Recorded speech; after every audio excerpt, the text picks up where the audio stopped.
It's becoming more and more famous and popular out there to have a bidet on your toilet.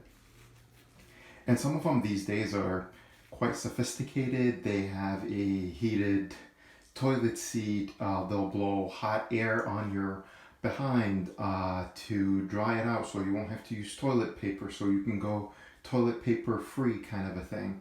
And I mean, those ones require a 120 volt outlet.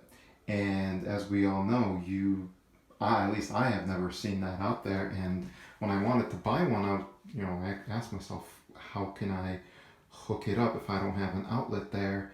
And it would be kind of stupid to kind of run an extension outlet over your vanity to your outlet wall to do that. And that's how most bathrooms are wired. I don't know if the new construction now includes them or not, but I decided to put one in just in case if I wanted to buy one or hook one up, and it would be a good idea for. So before I finished putting my cement boards on, I decided to hook one up. Takes about 15-20 minutes. There's already an electrical socket right over here for the hallway that's behind this. Just decided to run a wire all around and down through here.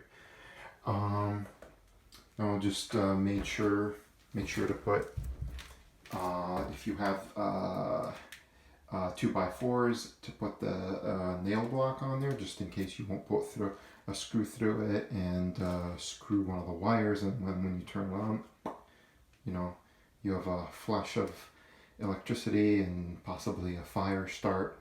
I think these are code. I don't know if I have to have them up there, but I put them on because I know from previous jobs you're supposed to. I've never had an inspector come and say that, oh, you have to put them on because I've always had them on. You don't have to put them on the 2x6s, or at least I never did before, and no one said anything. So ran a wire through. This joint here was a little bit hard, but you can always bend the wire, feed it, and then catch it through here.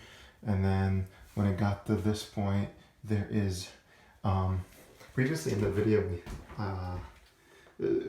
there's a long pipe that actually runs through there, but given that this is 2x6, there was good enough room for me to pass the wire behind it.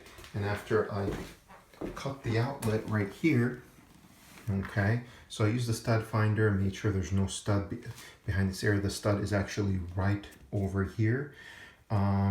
These outlets, there's several of them. There's nylon, and you don't want to use a nylon electric box because you're gonna have to cut a big hole in your wall.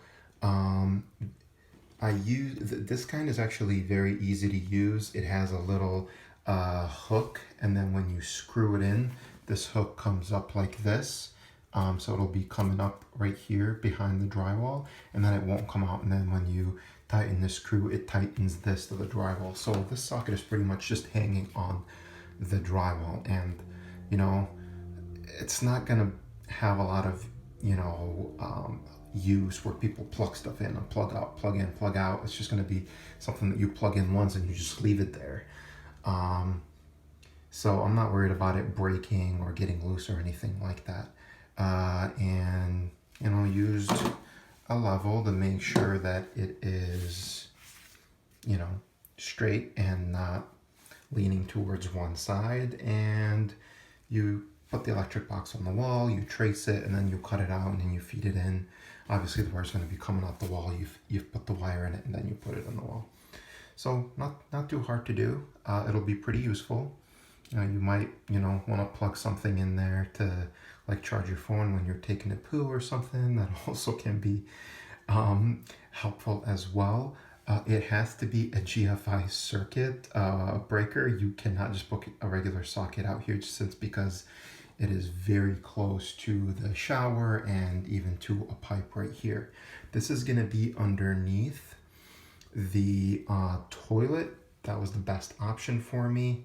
I couldn't put it anywhere in this distance just because there's a pipe running back there, and this just was way too close over there. And there's a stud right here, so I couldn't pass. That was the best option for me. If you know I measured it where the toilet connection to the water pipe is going to be somewhere right here. So if it leaks, there's no risk of dripping on it. The only way water would drip on this is if the toilet tank actually cracked and started leaking water. And it's going to be a GFI circuit, so there's no worries. It'll click and protect.